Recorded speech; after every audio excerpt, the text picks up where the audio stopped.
You desire to live at peace with God and one another. Participate in prayer and communion online and in person today. Prepare your heart and one or two elements such as wine, juice, crackers, or bread. We welcome you now to set your heart and table for communion.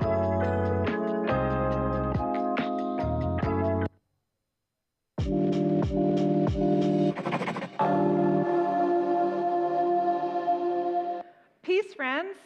Peace. My name is McKelway. I am the pastor here at the South Lansing campus of Sycamore Creek Church. We've got a great service plan this morning. Tim Newman is my co-host. Everybody say hello to Tim. Hi. Yes. Tim is our small groups director, among other things.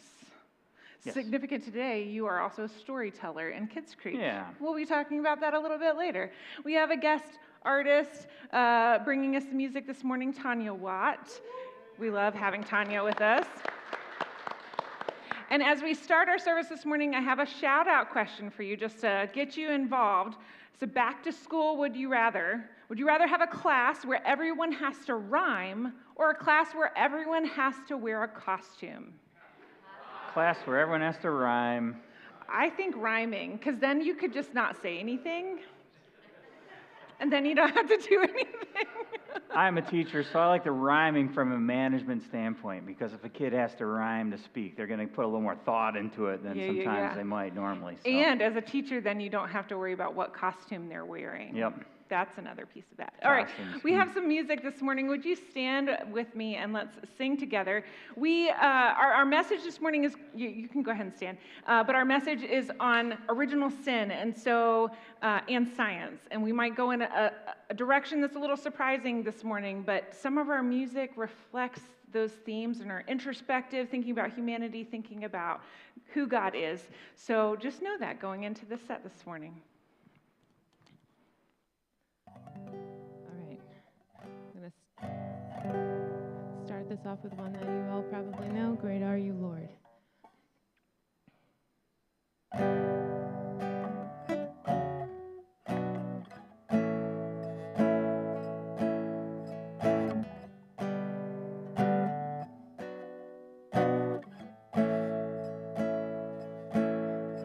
You give life, you are love.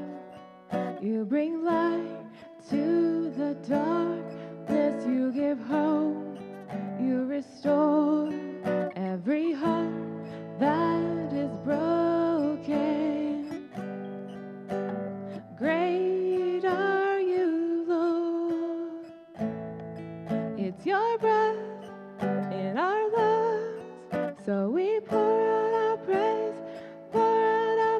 it's your breath in our lungs, so we pour out our praise to you only.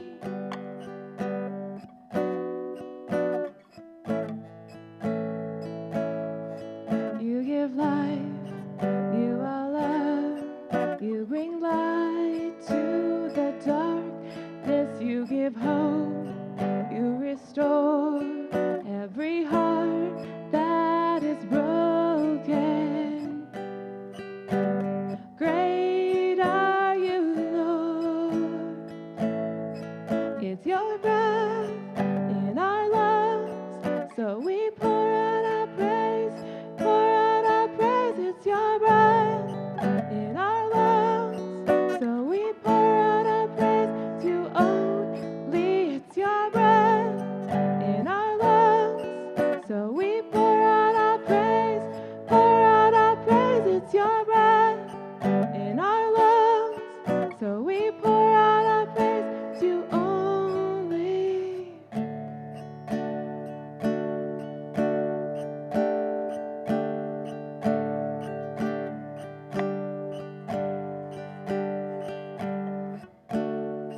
these bones will sing, great are you, Lord.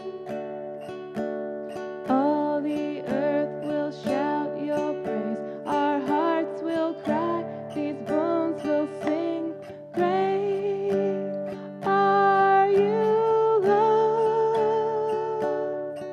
It's your breath in our lungs, so we pour out our praise, pour out our praise. It's your breath in our lungs, so we pour out our praise to you only. It's your breath in our lungs, so we pour out our praise, pour out our praise. It's your breath in our lungs, so we pour out our praise to you only.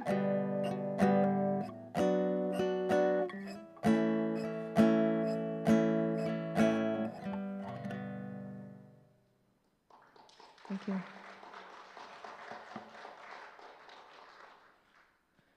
All right, so this next one is an original song that I thought paired really well with today's theme. It's one of those songs that I never thought that I would play in church, but it's got to do with some. Well, when I originally wrote it, it's talking about some bad decisions that I made when I was a young person, and it's kind of, just one part, I guess, confessional, but also like just working through what happened, and also words of advice to people that might find themselves in a similar position of being with somebody who doesn't treat them right, and looking for those people who are better. But when I was proposing this song for today, I also had kind of an epiphany that, yes, it's about that originally, but also it really could be about the greater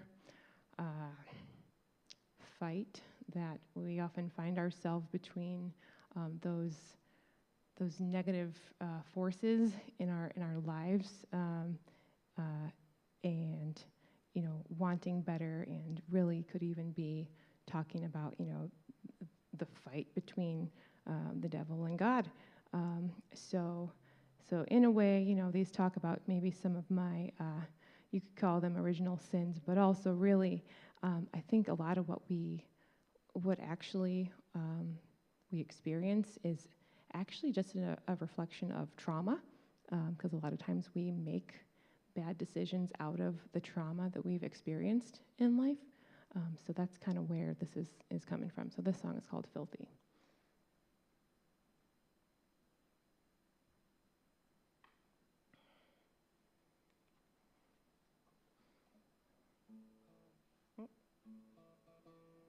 Not getting any guitar in the monitor. Oh, there we go.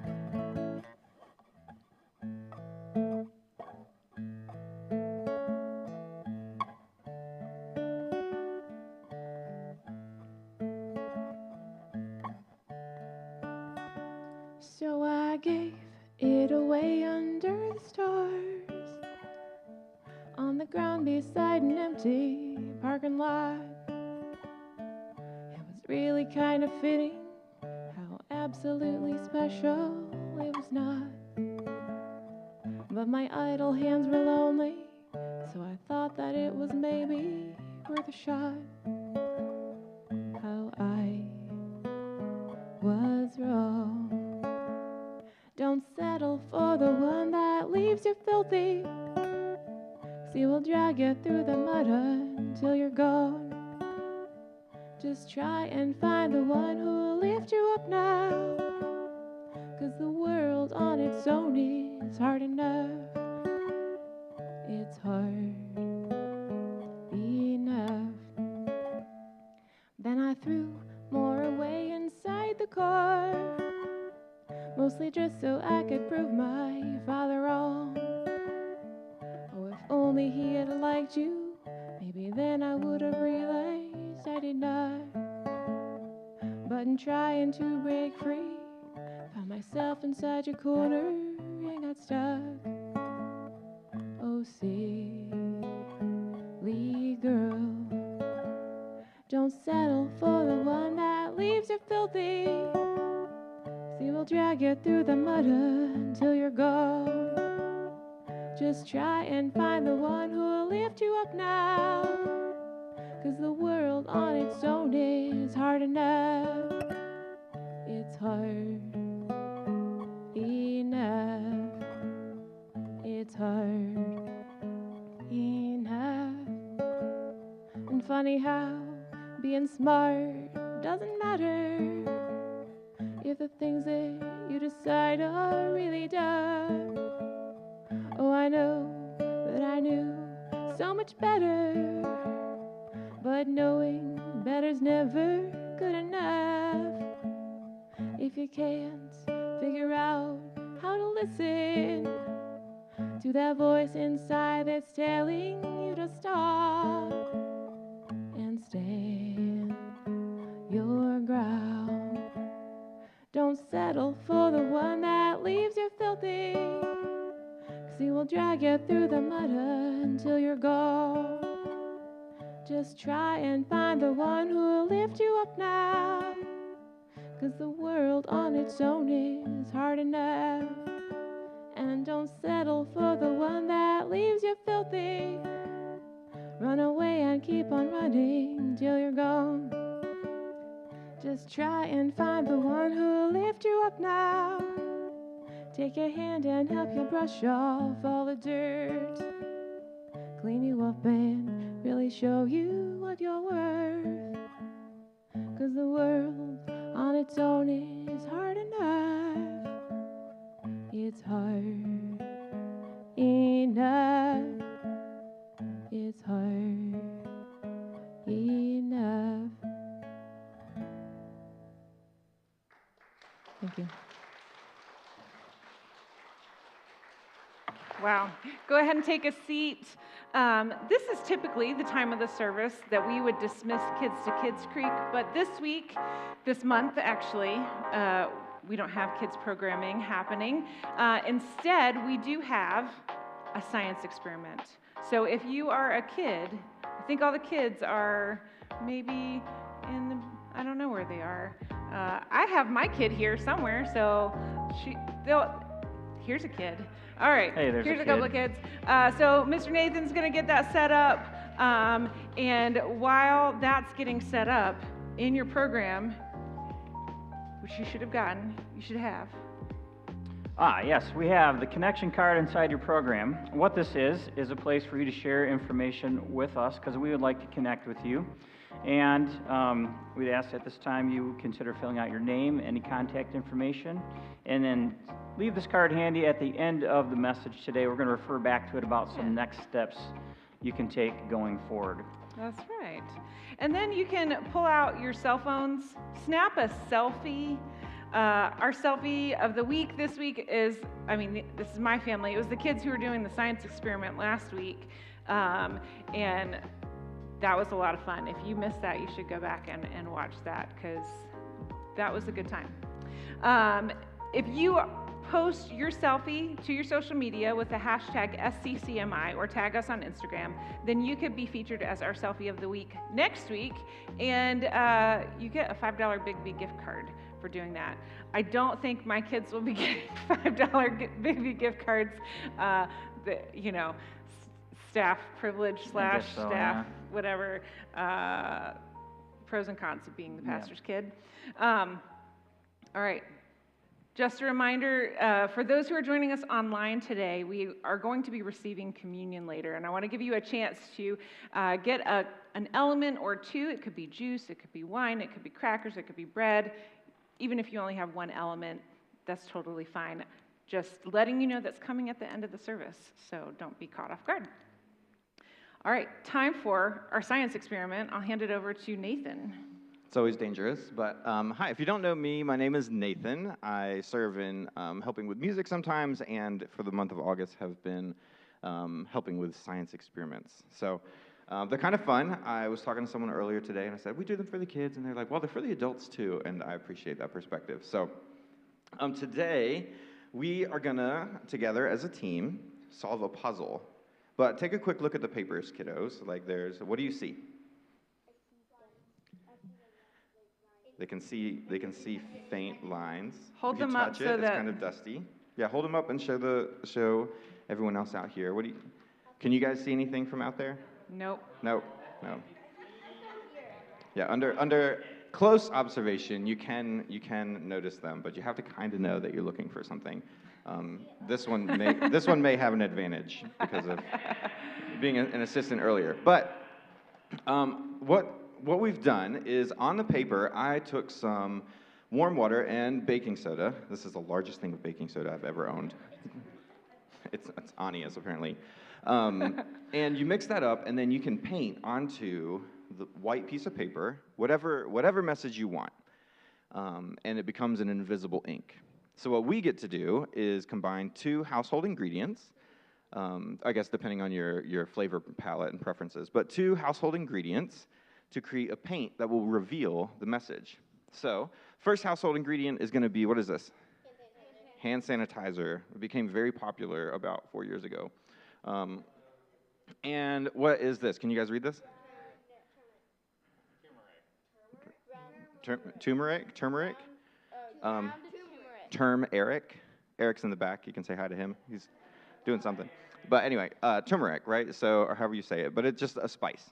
So what we're going to do is combine these 2 to make a paint. So I need each of you to do at least 3 pumps. 1, 2, 3. 1, 2, 3. 1, 2, 3. 1, 2, 3. Go, Lauren. 1, 2, 3. Okay, yeah, if you want some personally, that's great. That was less than I thought it was. So I'm gonna shoot some onto the table that thankfully we covered with plastic. Okay. That's probably enough there. Now we're gonna put in turmeric. So wait, whose birthday is next? I'm just gonna figure this out. October. Anyone between now and October? March is after October. So the next birthday, Anna. So Anna, can you dump a bunch of turmeric in there? Just keep going. There you go. Yeah. All right. Okay. Are you gonna mix it, or do we? Maybe a little more. Let me see real quick. I'm just gonna go. Can we all mix it together? Well, I do need to leave time for Pastor Mikkel to get to the sermon. Shh. We won't tell them that. Okay. Now, guys, get in there and mix it up with your brushes. I'll find a corner, try to get all the clumps out. This is not a soup that you should eat. Mix a little less vigorously. It's now on my hand. Okay. Yeah, mess-free question mark. Yep. Okay, so now paint on your... Isn't that wild? All right, we're going to hold it up so you guys can see it in just a minute. You got to paint the whole sheet all the way to the edges because, as I started out, we're doing this together. We're actually solving a puzzle. Oh no, I'm going to need to make more. Oh. Okay, if you have a group of 6 with full sheets of paper, the appropriate number of pumps is like 40, in case you're curious. Or 4,000 if you have more. Wait, who's going to paint that one? Well, it's between Lauren and James, so they're going to have to race for it. Who's going to get it? So all the way to the edges. So you can see that it actually shows up quite brightly. Brightly? It's high contrast. Yep. So, all right, while James is finishing up that last one, can you guys figure out the puzzle? I found something. I'm going to move these brushes. We may need more paint. Okay, 45 pumps. Maybe 50. I don't know. We're winging this. But you know, this is like this discovery process of like getting hands in, like trying things out is not dissimilar than what it's like to learn about following our faith, right? And following Jesus and learn about these things. So sometimes it's messy. Sometimes it's hard to figure out initially. Sometimes you need other people with you to solve it. And that's what we're doing today. So, and sometimes you need a lot more hand sanitizer than you thought you did. So, we're doing great. Try not to paint your hands or my hands. It's a bit late for that. Yeah, it is a bit late for that. Okay, find it. Say that's how it goes. It goes right here. And then I asked Anna if she would be willing to read it out for everyone. So can you read the message we discovered? Beloved child of God. That's right. So we're going to leave this up here. I can't hold it up, kind of deteriorate. But after the service, you can come and check it out. But the message is beloved child of God. So for all of you here that helped with this, you are beloved children of God. And all of us in this room are beloved children of God. So you may want to go wash your hands. You can definitely go wash your hands. Give it up for Nathan and the kids. kids. So much. So much fun. It's been such a fun thing. All right, so part of the reason we're doing the science experiment is because our series this month is on science and faith. It's God Speaks Science. And this week we're continuing our series with a message on original sin and science. So our message this morning begins with this.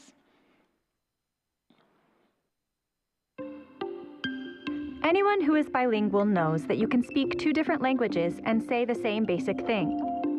Each language adds nuance and layers of meaning to the other. Science and faith are two languages that can work together to say the same thing and add a depth of our understanding and experience of God. In this 4-week series, we'll work toward becoming bilingual with our faith and science languages. In the end, we'll experience a richness in speaking both.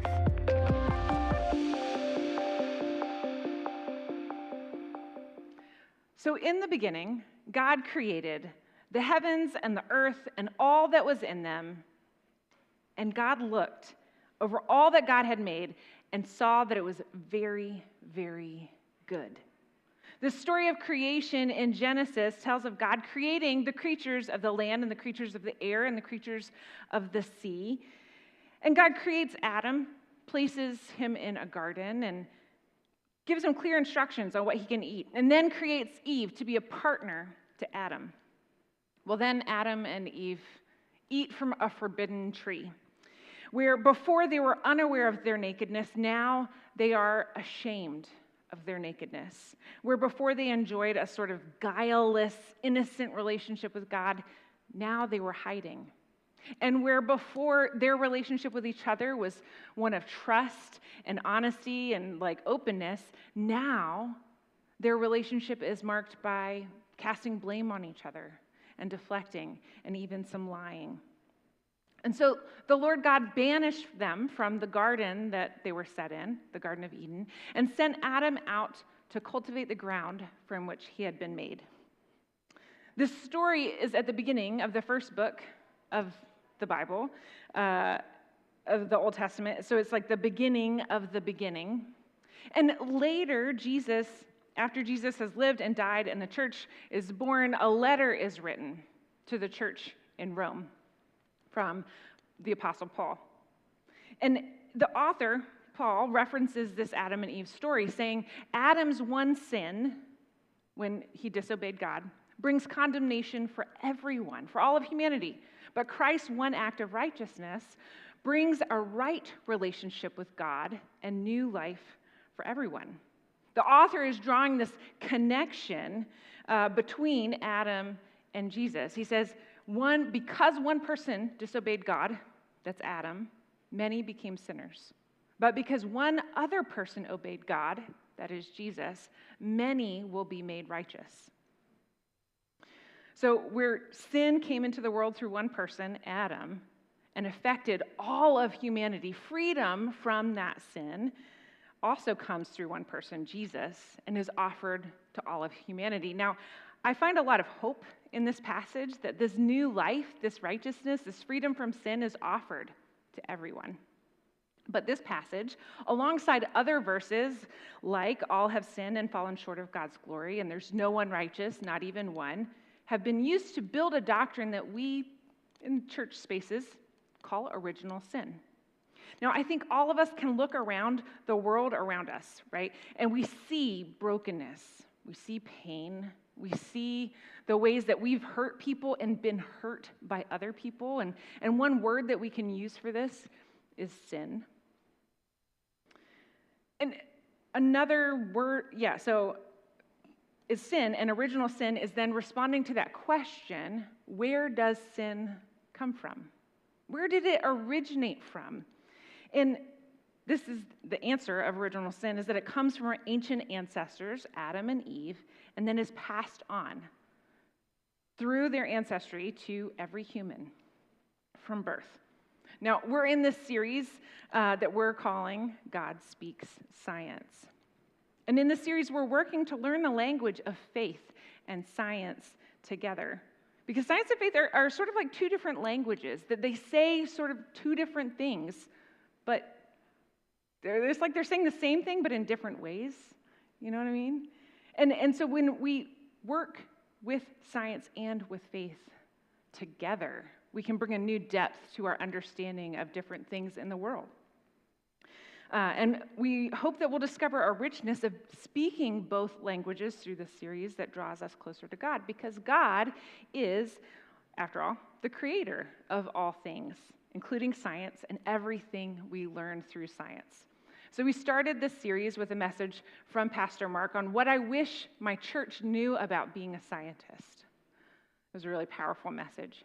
Last week, we continued our series, Reading the Word and the World, and we're talking about how we see God in, like, evidence for God in nature, in the beginning of the world, and the fine-tuning of the universe. This week, we're talking about science and original sin, and next week, we'll wrap up the series with a conversation on where humans come from. Now, believe it or not, I'm pretty excited about this message. Pastor Tom and I have had numerous conversations about original sin over the last couple of years, and we were exploring a website called BioLogos in preparation for this series, and we came across this website is all about the intersection of faith and science. And we came across an article on theories about original sin, and Pastor Tom looked at me and was like, I think that you need to do this message. I think you need to write about original sin because you've been thinking about this a lot. So I'm going to tell you that today's message is sort of autobiographical. It's really a description of where I am at right now. It's not the final authority on what original sin is, and probably Pastor Tom and Pastor Mark, who are, our pastors at our other campuses, they would probably say this differently. And maybe this is not where I'll be forever. It's certainly not where I was a few years ago. This is how I'm processing what original sin is right now. So for those of you who have had a similar faith foundation that I have, I hope that this message will be comforting and healing and provide new light, a new perspective on original sin. And for those of you who didn't grow up in the same kind of faith tradition that I did, maybe this will give you a little bit of compassion for people who are struggling with this concept of original sin and don't know what to do with it. So maybe you're wondering what original sin and science have to do with each other. Like, how are they connected at all? And so we're going to explore that original sin and science in two different kinds of sciences. In natural science, which is a branch of science that deals with the physical world, and also in psychology. And we're going to start with natural science. And we're leaning here on this article that we found on BioLogos' website by Lauren Harsma, called Why the Church Needs Multiple Theories on Original Sin. Now, Lauren Harsma has a PhD from Harvard and did 5 years of postdoctoral research in neuroscience. And in this article, Harsma reflects on what happens when Christians examine the evidence that God used evolution to create human beings. So I want to note here that, there's very little debate in the scientific community about this broad characterization of evolution, and anyone who claims otherwise is either uninformed or deliberately trying to mislead people. And that's a bold statement for a lot of us, right? A lot of us grew up hearing that evolution is science's way of disproving God's existence. But the scientific evidence points towards evolution, and even on this website of faith and science, they're agreeing. The vast majority of the scientific community agrees about this broad characterization of evolution. And if you wanted to go on BioLogos' website and search for the article, What is Evolution?, you'd find more information on that. So among the first questions that a Christian might ask when they start to examine evidence for evolution is, well, what about Adam and Eve? Like, where did sin come from if Adam and Eve weren't like the first two literal humans? Now, next week, Pastors Tom and Pastor Mark, they're going to like really get into where humans come from. So that's not the point of this message. The point of this message is more to ask, at least in this part, like, well, where did sin come from? Whether or not Adam and Eve are literally two humans who were the first humans, where did sin come from? And Lauren Harsma has a couple of theories on where they might have come from. So the first one is that Adam and Eve are ancient representative ancestors of humanity. Now, what that means is that Adam and Eve may have lived relatively recently. Wait, this is a little bit out of order. All right, this is what Adam and Eve are recent representatives of humanity. In this scenario, Adam and Eve lived relatively recently, like a few thousand years ago. There are two literal people who have an important interaction with God that leads to sin entering the world. But they're part of a larger group of people, so they're not necessarily like ancestors of humanity, but they're representatives of humanity. As our representatives, their disobedience caused all of humanity to fall into sin. So recent representatives means relatively recently they lived, and they represent humanity more than they are like our ancestors. All right. Scenario 2.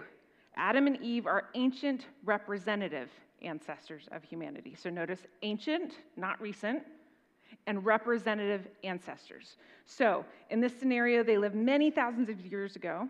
They're representative ancestors in that they were probably part of a group of people, like a small tribe. And they do have a sort of ancestor relationship with much of humanity. So in this circumstance, there would be a fairly distinct before and after in relationship to sin in the world. All right, the third scenario is that Adam and Eve's story is a symbolic retelling of every human story. So in this scenario, Adam and Eve are symbolic. They're retelling the story of every human who, over our long history, became aware of God's claims on how they ought to live and then disobeyed. So here, Adam and Eve are strictly symbolic and are invitations for us to reflect on our own lives rather than look to the past. So these are some different ways that we can take our understanding of scientific evolution and still hold on to this idea of original sin. Harsma suggests that we resist the urge to make a decision on what thing makes the most sense and rather let us live in the tension. Just like we have multiple theories of atonement, and atonement is what actually happened for humanity when Jesus was born in the incarnation, lived, died, and resurrected. What does that mean for humanity? That's atonement. We have different theories for what that means. Well, it's also appropriate for us to have different theories on original sin. Okay, so that's our natural science approach to original sin. It's a really brief overview. And in part, it's a brief overview because I don't want to get into the question of who Adam and Eve were, whether they were literal people, because that's the conversation we're having next week. But before we go on any further into considering original sin from the perspective of psychology and human development, let's pause here for a chat question. This is something that we do here at Sycamore Creek. We'll pause throughout our message to give you a chance to reflect, reset your attention span, get up and move if you need to. But turn to someone around you, or if you're joining us online, you can put your answer to this question in the chat. When you reflect on the different theories of original sin, which one catches your interest? Which one is I want to know more about that. I have questions about that. It could be recent representatives, ancient representative ancestors, or symbolic. Take about 90 seconds and talk about it.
All right. So Tim, Yeah. I liked what you had to say about this. All right. Well, for all of you that have a hard time making decisions out there, I'm one of you, and so I went with the classic. I think I'd like to know about all three of them. Anyone else say all three? Nobody? Come on. And really what I was thinking of along that lines is the recent representatives piqued my curiosity, because in Matthew we read about the lineage to Jesus, and so there's sort of that clear family tree there, which makes me think about that theory. But then in that creation story, I tend to read that as more of a symbolic story. And if I read it more symbolically, the ancient representative ancestors is sort of in the middle. So I think there's probably like truths from all of those that come together. And you said something about like there's a tension in that. And I've liked this idea recently about sometimes there's tensions to manage versus problems to solve. Right. And I think this is going to be one of those tensions to manage, because if we try to solve the problem, it might create more problems. Yeah. So by managing the tension, I'm curious to know about all three and how they work together. Yeah. I think what's interesting, one of the things that came to mind is in this article, he was talking about like general conscience versus God's specific commands, and that would create a before and after, where like if God gave a command to somebody and they violated it, then that's different than like sort of a general I don't know. The whole thing is very interesting. I agree with you. Yeah. And I think, yeah, we're going to keep thinking about that All some right. more. Yeah. All right. Let's continue on. So you may have noticed that up until now, I haven't really defined what sin is. And I did that kind of on purpose, because the first section was focused on natural sciences and how sin came into the world, not necessarily what sin is. But now I want to talk about psychology and human development, and I think we really do need to stop and like put down a definition. Now, since we're part of the United Methodist Church, I thought we'd start by looking at what the founder of the Methodist movement, John Wesley, had to say. This is a John Wesley statue that was at the seminary that I went to, and every time you go to the seminary, you have to take a picture with it. So this is from like 4 years ago, I think. My kids have grown a lot since then. It makes me kind of sad. Okay. All right. So here's what John Wesley had to say about original sin. Still in his flesh, in man's flesh, humanity's flesh, dwelt no good thing. All his nature was purely evil. It was wholly consistent with itself and unmixed with anything of an opposite nature. John Wesley had a whole sermon titled Original Sin.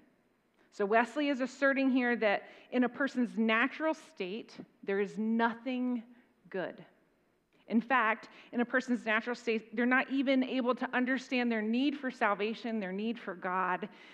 It's God's grace that goes before a person to open their eyes and make them aware of their need for salvation. And like salvation here is a journey as well. If you like want to learn more about salvation and what it is, you could go back. Our last sermon series was called Churchy Words, and we had a sermon on salvation where Pastor Tom really got into all this. Now, Wesley's definition of sin is pretty close to the one that I grew up with. And again, I recognize that not everyone would understand original sin in that way, or sin. But for me, it's hard to disconnect the idea of sin from evil. They're very connected in my brain. Especially since in the sort of framework I grew up in, sin leads to hell. If sin leads to hell, then like it doesn't really matter to me if sin is missing the mark or if sin is evil. Like that's not that important to me, because it all leads to hell. Now, spoiler alert, and not the focus of today's message, I don't believe in hell anymore, especially like eternal conscious torment, which is like the burning in fire hell. Not the point of this message, but it is relevant, because what is sin? What is sin leading to? And when I did believe in hell, I believed that sin meant that I was worthy to burn in hell. And again, at that point, it doesn't make a whole lot of difference to me whether sin is missing the mark or if sin is evil, because it's all going to the same place.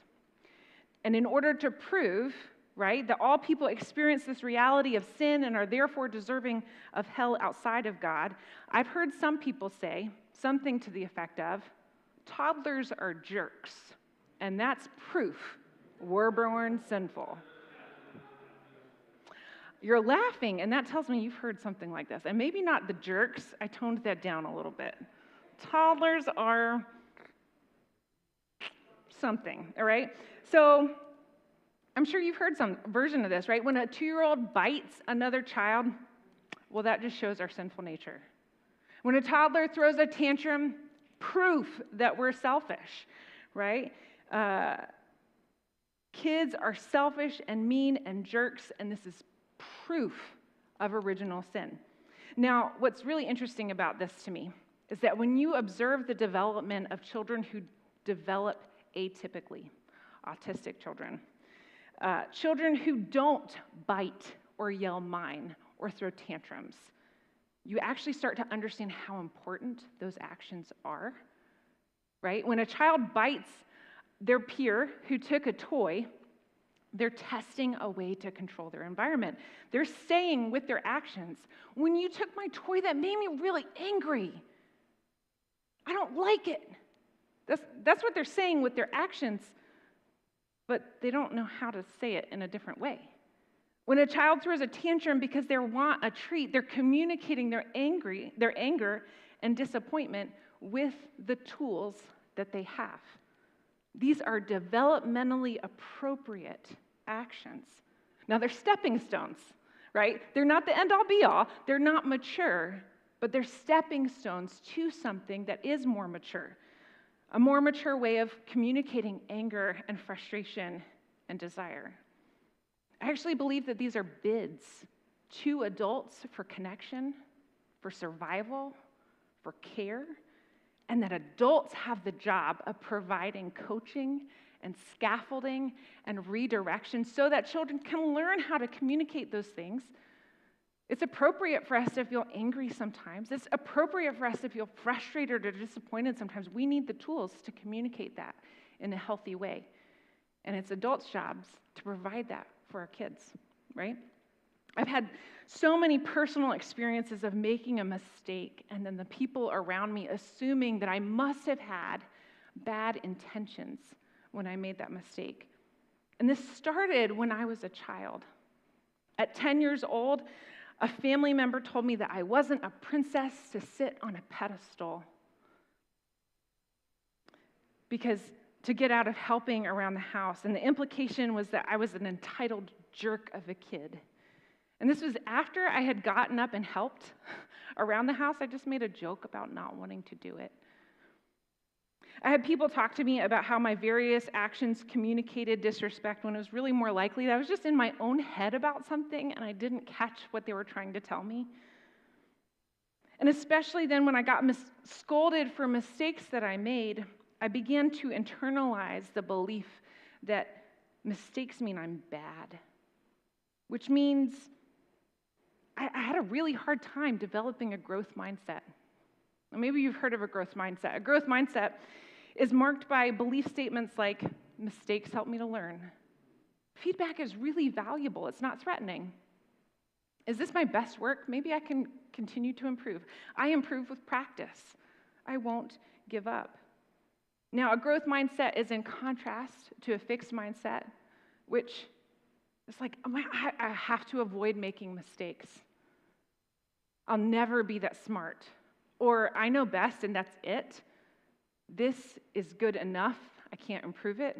Or I give up. A growth mindset is one that believes that our most basic abilities can be developed through dedication and hard work. And since brains and talent are just the beginning, I can acknowledge that I don't know how to do something yet. We call this the power of the magical yet, right? I don't know how to do it yet. I'm not good at this yet. I can't do it yet. Like, it's not threatening to acknowledge that, like, I have limitations because I know that I can learn something. I don't know it yet. And I've often struggled with this growth mindset. I learned that all mistakes were sin and worthy of punishment or correction, and on a spiritual level, that they were worthy of punishment in hell. It was very difficult for me for a long time, and it's still difficult for me now to take risks or try new things because I was afraid of making mistakes. And even more than that, I was afraid of what those mistakes meant about me as a person, as a human, about my goodness. And I still struggle with this. This understanding of original sin that looks at kids and calls them bad is incredibly damaging. It hurts kids, and I think it hurts us as well. My foundational identity as a child and as a teenager was not beloved child of God, made in God's image and called good. My foundational identity was sinner deserving of hell. I actually recently found a journal that I kept the summer that I turned 15. I went on a mission trip to Malawi, which is in Africa, and I was writing in my journal. I had to raise support, fundraise to pay for the trip. And as the departure date grew near, I was close to my fundraising goal and realized that I might not raise enough money to I might not have any spending money. My family didn't have a lot of extra resources, so it was up to me to figure out how to do this. And I might not have any spending money. And this is what I wrote in my journal when I was 14 years old.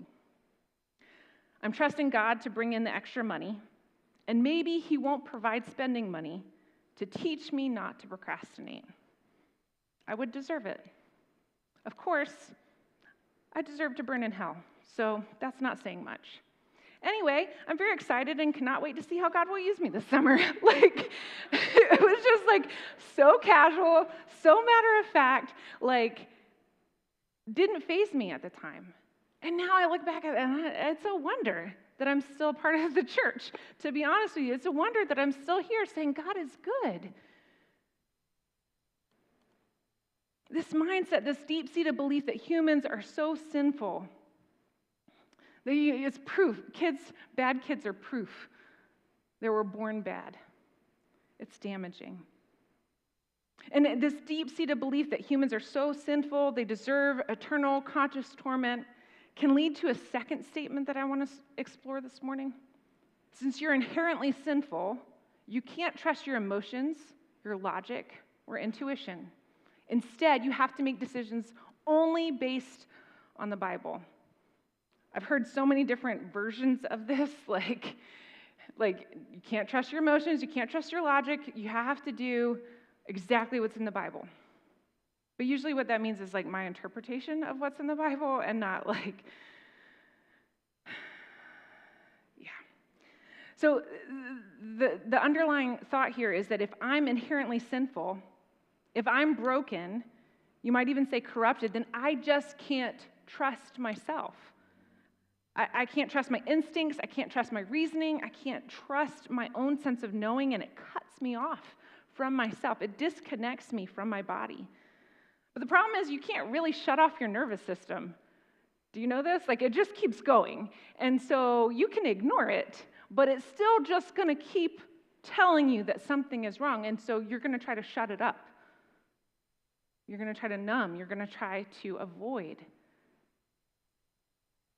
And that harms yourself. So many of us are just completely cut off from ourselves. We're disconnected from our intuition and our bodies and our emotions. And so we numb and we hurt ourselves and we hurt others. What if the thing that we call original sin is something more like trauma? We've heard it said that hurt people hurt people. So when the first person hurt someone else, they cast blame, they lied, they deflected. If the hurt person then didn't take time to heal, then probably they hurt someone else. And that cycle of hurt could easily be understood as the legacy of sin. We hurt each other, and we're hurt by each other, and then we hurt other people, and then it just keeps going. Take it a step further. There was an article on BioLogos. Dr. Jennifer Gubbles is an associate professor at Augustana University. Her research is in reproductive physiology. She was interviewed in an article on BioLogos about epigenetics. Maybe you've heard of epigenetics, maybe you haven't. Epigenetic markers, which control how genes are expressed, can be inherited as well as influenced by the environment. So it's not necessarily changing the genes, but it's changing how the genes are expressed.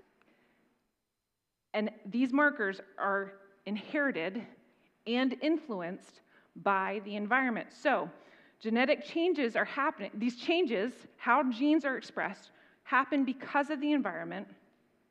Some of the environmental influences on epigenetic markers can be things like severe stress. These stressors, like child abuse, low socioeconomic status, surviving a natural disaster, these stressors that a mother experiences during pregnancy affect epigenetic markers in her fetus, which then change how the fetus's DNA is expressed. And it makes them more susceptible over their lifetime to cortisol, which is a stress hormone. So this can lead to a cycle of stress affecting fetuses, which affects adults, which affects fetuses, which affects adults. Now, before you get too discouraged on this, it is a cycle, but just as stressful environments can affect epigenetic markers, so can peace-filled environments. Right? Like just as like the things can happen for harm, we can change things for good. But this is a cycle, right, that affects generations for harm or for good. So, maybe this is heavy. Let's pause here for another chat question. Just give us a chance to come up for air and talk a little bit more. Have you ever heard or experienced these ideas? That kids are bad, which proves people are bad, or that since people are bad, it means you can't trust yourself. Turn to someone around you. If you're joining us online, put it in the chat. Let's take a minute and talk about this.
All right, so Tim, have you ever heard these ideas?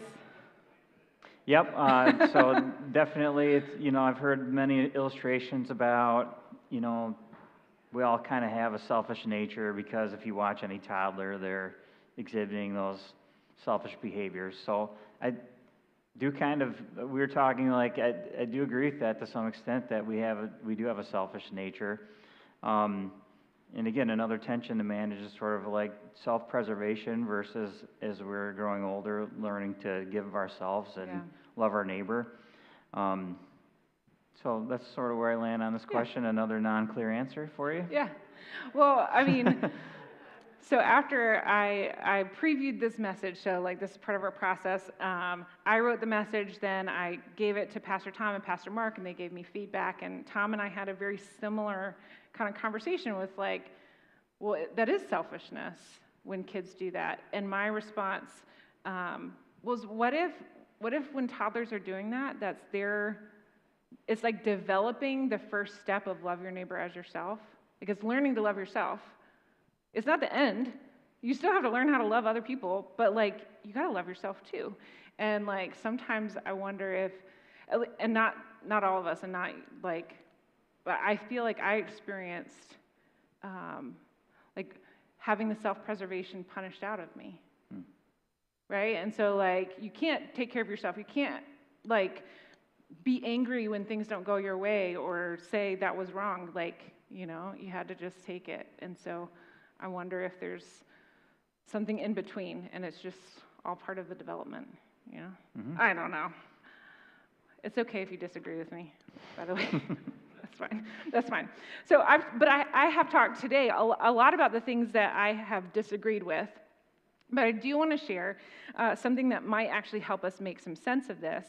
Author and theologian Richard Rohr posits that sin is not so much something we do, but it's something that's done to us. And he says, original sin tells you not to be shocked or even surprised at the tragic flaw in all of us. People must not be naive about corporate evil, nor should they waste time blaming anybody, including themselves or their mother and father.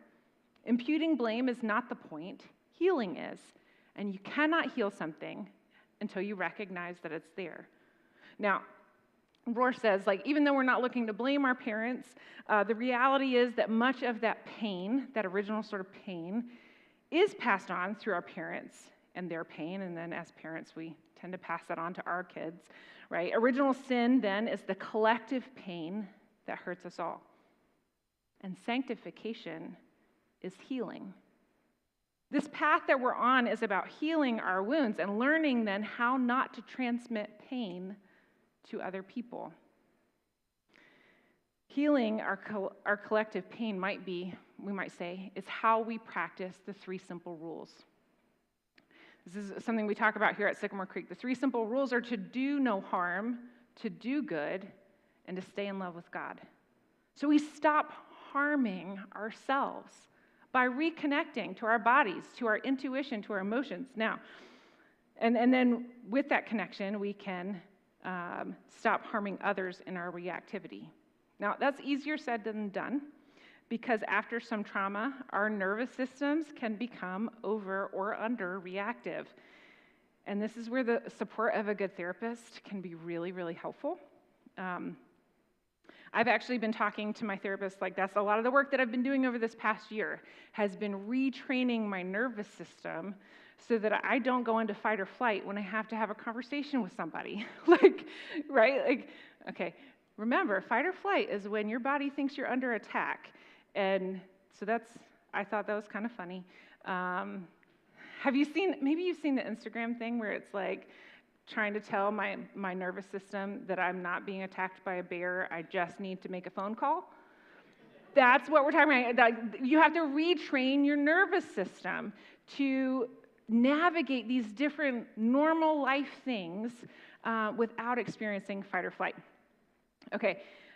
That's the kind of work that I need to do to stop harming myself and really to stop harming other people, because when I'm operating with my nervous system that way, I avoid hard conversations. I don't press into things. Like, it hurts my relationships with other people when I'm not aware of that, when I'm not checking that.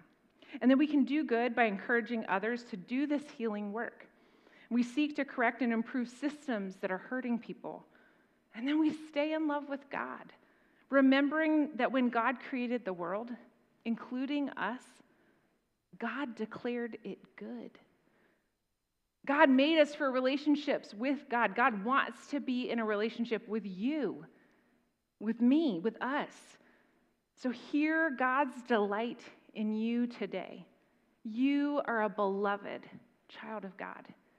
You are made in God's image, and God has declared you very good. God wants to be in relationship with us. God created us for relationship with God. And sometimes it's hard for us to stay in that, to stay connected to God, to remember that part of who God is. And so God sent Jesus, right, to show us how to be in relationship with God and to keep that path open for us. And on the night that Jesus gave himself for us, Jesus took the bread. I'm going to get some hand sanitizer. And he gave thanks to you, God. And he said, "This is my body, which is given for you. Do this in remembrance of me." I'm trying not to touch this. Yeah. Do this in remembrance of me. And then when the meal was over, he took the cup and he gave thanks to God. And he said, "This is the blood of the new covenant, which is poured out for you. Do this in remembrance of me." And so, God, we ask, Lord, that your Spirit would come on this bread and this juice, that it would be for us the body and blood of Christ, so that we can be the body of Christ in the world. I'm going to invite our volunteers to come forward who are serving communion this morning. We've got the hand sanitizer here. This table is open to anybody who desires to live at peace with God and at peace with other people. You don't have to be a member of Sycamore Creek. You don't have to have attended here for a long time. It's open to anybody. We do also have gluten-free elements in the back and self-contained elements. So if there's for any reason you need that, you're welcome to make your way to the back and get those. Now, when you approach, you'll come to someone who's holding the bread. I'm going to try to tear this apart. And you'll give them your name, and they'll tear off a piece of bread. We'll get it. It's fine. Yeah. Okay. Yeah. They'll tear off a piece of bread and give it to you. And they'll say, "The body of Christ given for you." And then they'll say your name. And you'll take the bread, and then you'll dip it in the cup. And the person holding the cup will say, "The blood of Christ shed for you," and then your name. So make sure to give them your name so that they don't have to remember. And then you can just eat it right there while you're there, and then make your way back to your seat. We'll have lines on both sides. And then you can take whatever time you need to reflect, or take some deep breaths, or whatever it is that you need to do this morning. So the table is set. Come and receive.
join me in saying the prayer the Lord taught his disciples? Our Father, who art in heaven, hallowed be thy name. Thy kingdom come, thy will be done, on earth as it is in heaven. Give us this day our daily bread, and forgive us our trespasses as we forgive those who trespass against us. And lead us not into temptation, but deliver us from evil. For thine is the kingdom and the power and the glory forever and ever. Amen. Amen.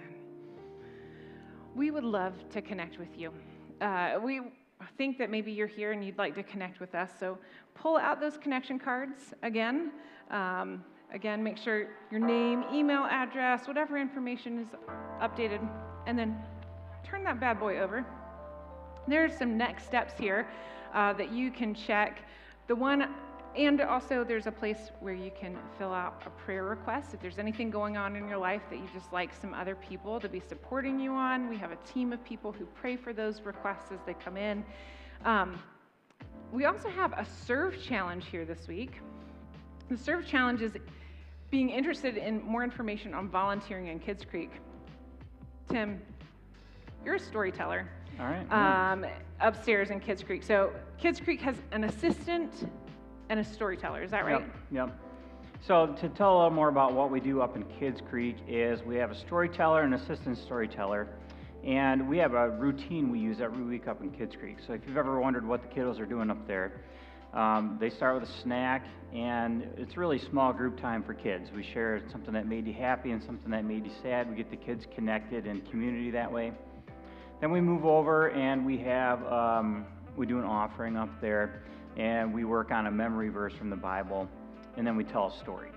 As the storyteller, I'm not doing any preparation for that. I can review the story in advance, but the script is laid out for you, the story is laid out. So what I basically do is I go over the story with the kids, and then after I've gone over the story, we do a retell, and we can do that in a variety of ways. We might act it out. We might draw posters of the different parts of the story. We might set up something in blocks that relates to the story.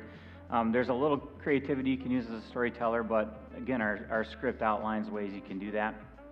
And then when we're wrapped up with that, the kids have some time left to just play with each other and interact with in whatever way they want. It doesn't require any like advanced, I need to sit down and come up with a lesson every week. So this person isn't like going through and picking something and then saying, okay, how am I going to tell this story a certain way? Yep. It's all there. I've done Sunday school the other way too, where you come in as the teacher and you have the lesson and the materials the craft and all that. It's not like that at all. So what we're looking for in Kids Creek, so that we have a place to continue to send our kids and have that experience, is different people to volunteer as a storyteller. Yeah. If you feel uncomfortable with that, there's also an assistant storyteller position, which is you're not maybe like the cruise director, so to speak, up there, but you're the person that's just assisting. So the kid that might be wandering off, you're inviting them back to the space, or you're helping get out the snack. You're just helping that process move through. That's a good way to enter into that. Yeah. That as well, if you are a little nervous to get in front of there. It really is a great way to serve the kids in our community, and it's important. So. Yeah. So qualifications, we ask that you have attended here for 6 months, just so we kind of know who you are. You have to go through a background check. We have some training. It's not a lot, but it's enough to make you feel equipped and to give you some guidelines for best practices with kids. So if you're interested in more information on that, just check that box, Serve Challenge. We've got a couple of open positions for this fall. We're kicking that off September 8th, so be sure to let us know if you are interested in learning more about that. Or see me when we're all done. I'll tell you more about it too. Yeah, exactly. All right. So tonight we've got something special going on here at the church. It's for teens. Yeah, kind of moving up through our kid ministry here. Our teens, that'd be 6th through 12th. We're going to have a game night. So down in our basement in the back corner, there's a room now that has a foosball table and a variety of games in it. Fun. So we're inviting all the 6th through 12th graders from the campus to gather and have some pizza and play some games. and get connected before we launch the big school year, which we're ready to embark on. Yeah, because Teen Fuel is for all 3 campuses, so this is a chance for just South Lansing folks to get together. So yeah. And then in I don't know, 12 days. Not this week, but next week we've got Pastor in a Pub happening. So I show up to the pub and we hang out for a little bit. Yeah, there we go. We meet at Arts Pub at 7 p.m. Arts is on Kalamazoo. They've got really good breakfast pizza. If you've never had their breakfast pizza, it's really good. So show up and hang out with me, and we can talk more about original sin if you want to. Would you say the breakfast pizza is a work of arts? By the way, if you're going to work in Kids Creek, they really love dad jokes. So you just tell those all hour long. It's great. All right. Well, okay. So that's August 28th and then September 1st. Yep, that would be Labor Day weekend. And what happens is all 3 campuses come together for Labor Day weekend. So do not come to this building. That is going to be at the Eastwood campus, which is on Lake Lansing Road. And afterwards, we're having a lunch and a presentation from the Justice League. We work with the Justice League of Greater Lansing in our anti-racism work. And so it'll be a chance to learn from them part of what they're doing. It's a really good opportunity to equip yourself, meet other people, and have lunch. Yep. Can't really complain about that, I don't think. The whole package. The whole package. And then we've got our inaugural Ignite Leadership Conference. This is for anybody who attends at Sycamore Creek. And specifically, we're really hoping that anyone who is volunteering or leading in any way would come to this. My friend Carrie is going to be our keynote speaker. She's flying in from Raleigh, North Carolina. I can't wait for you to learn from her and to meet her and to hear what she has to say. It's going to be really good.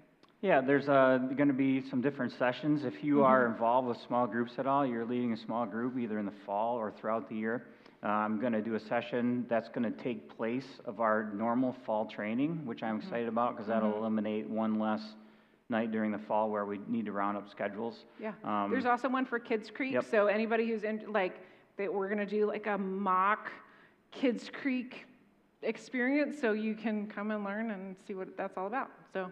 Yeah, so it's a great opportunity if you're a volunteer or interested in volunteering anyways. This is for you. It's, if you're unclear about it, even if you're not volunteering, you can show up, and, that might encourage you to think about some way you can get plugged into.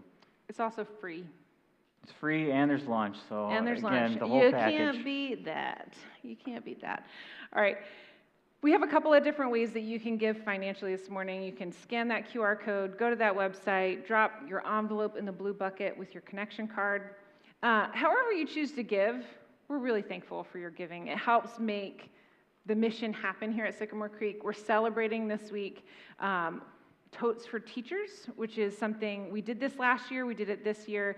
It's supplies for the teachers of Mount Hope STEAM School. We did extra shopping this week, and we're going to go deliver them on Tuesday. So it's just a way to bless the teachers, love them. And make that stuff's really meaningful. I'm a teacher up in Elma, and so Sycamore Creek's not up there, but the church up there, the Methodist Church, has done something similar to that. And it's really meaningful just to know that the community is supporting you and, they're thinking about you. It means a lot as a teacher, so I'm sure they'll experience that. Yeah. So thank you. Hope as well. Yeah, for all your giving for that. Okay, we have one more question for you. We're doing this game night tonight. So what is your favorite board game or card game? Euchre, Exploding Kittens. Wingspan. Uno. Nerds. Any other Nerds players? John Miller is my Nerds buddy now. All right, we're going to have to get some... okay, I love that game. All right, would you stand with me? Let's sing one more song together.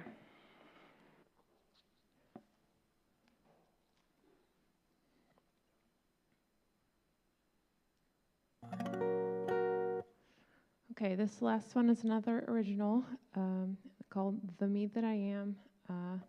And I wrote this song, I'd had like a long period of like songwriter's block, not being able to like really put into words, anything or finish anything.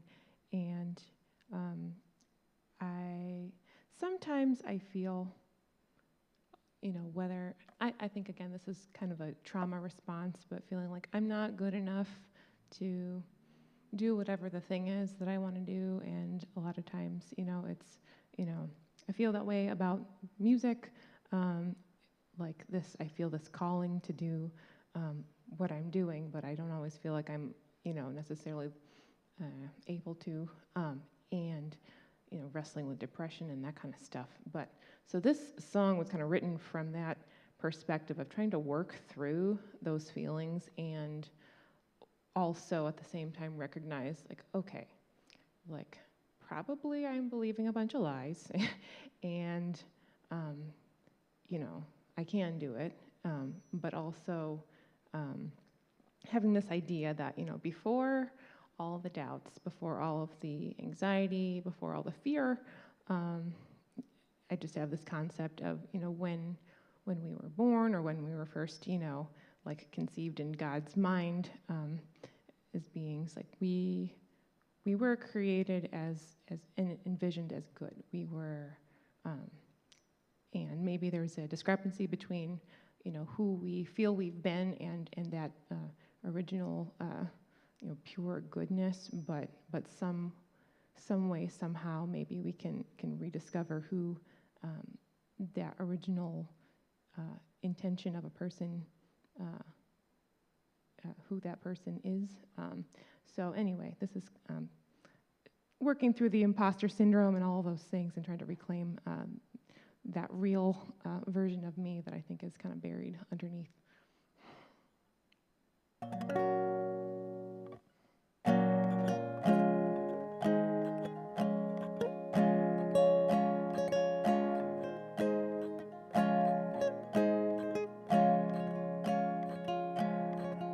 I've been staring for so long at the things that I'm not, wanting and waiting to be different somehow. I've forgotten the magic inside of my soul, or maybe in truth I just didn't know. I was made with intention, I'm not a mistake, thoughtfully woven and wonderfully made. My every feature in part and in whole, crafted with purpose in perfect love. Oh, how do I be the me that I am, the one that I've been since before I forgot, the me who was free and the one who knew how, and stop being the me, the one that I'm not. It's been calling to me for too long to ignore, this feeling of dread, this longing for more. 'Cause there's no worse regret, no more lonelier place than dismissing the dreams that you're meant to embrace. Oh, how do I be the me that I am, the one that I've been since before I forgot, the me who was free and the one who knew how, and stop being the me, the one that I'm not. Oh, you knew me before in the secret place, my innermost being, your masterpiece, exquisitely pure, undiluted by doubt. Oh, what I wouldn't give to get back to that now. Oh, how do I be the me that I am, the one that I've been since before I forgot, the me who was free and the one who knew how, and stop being the me, the one that I'm not.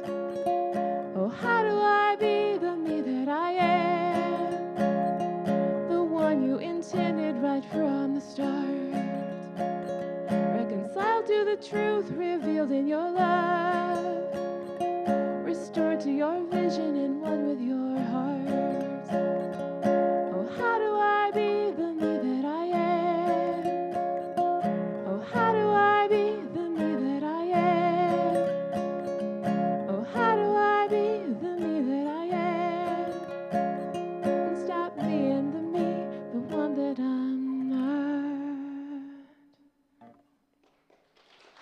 you. So before we go, I got permission to plug this this new thing I've been working on. I've been in cahoots with Pastor Tom, sharing my vision for a new music series that I'm calling the Good Neighbor Music Series. It's something that I'm going to be launching at the Eastwood campus.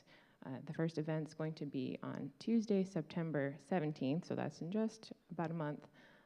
So they're either going to be on a Tuesday or Wednesday night, just depending on which date worked out for that month. And so I've just been feeling an itch to do good in the community in an increased capacity, and also to kind of bridge some of the gaps and fill some niches in terms of the music community. So I want to give a spotlight to artists that I think are really amazing, that more people need to know about, people that might be marginalized or underrepresented in some kind of way. And so this first this first season is going to focus on some amazing Michigan female songwriters. And so, but not only that, each event is going to pair with a different local either Lansing area or Michigan impacting nonprofit organization. So a portion of the proceeds are going to go to supporting those organizations, each event. And so the first one is going to be in support of the American Foundation for Suicide Prevention, because I'm thinking and hoping that that's a cause that we can all get around, because rich or poor or whatever side of the aisle that you may be on, or whatever, whether it's people that have been impacted by that, or you yourself personally, being a survivor of somebody else who has done that, or you've wrestled yourself with some dark thoughts and just recognize the need to come together in support of people. And so also in the time in between when the doors open and when the music starts, there's going to be concessions provided by Honey Bun Bakery and Sweet Lee's Teas. And I'm hoping that will be a nice, natural opportunity for fellowship and also supporting some local businesses that are amazing. And so I will be formally announcing the series hopefully this week once I finish some stuff on the back end as far as like the ticketing website and all that kind of stuff.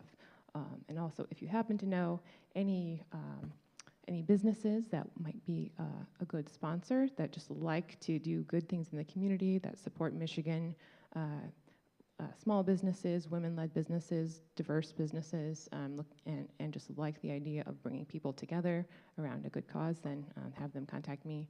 The best place to follow would just be probably my music profile on Facebook at Tanya Watt Music, and then I'm sure that Pastor Tom will also promote it from Eastwood once I give him the green light to do that. But I'm hoping to announce it this week, so just kind of keep your eyes peeled because that's coming soon. So I'm excited.